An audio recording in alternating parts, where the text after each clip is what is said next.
témoignages extrêmement étranges, et en particulier, alors je ne sais pas si c'est cette jeune femme de 13 ans ou une autre jeune femme de 13 ans, qui a expliqué que non seulement Trump l'avait violée, mais qu'ensuite ils avaient tué un bébé et mangé ses entrailles. Et toute la complosphère américaine est en train d'expliquer qu'il y a du cannibalisme. Trump est quelqu'un qui déteste tout ce qui n'est pas un Big Mac.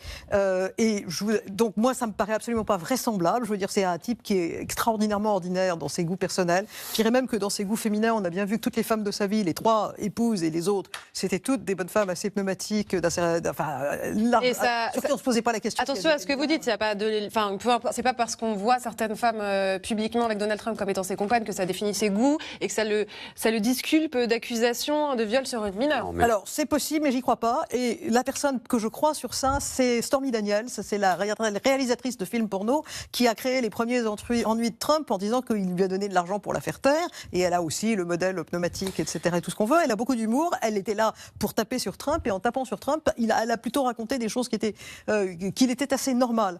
Le cannibalisme n'a rien à voir avec le fait d'être végétarien ou d'aller chez McDo.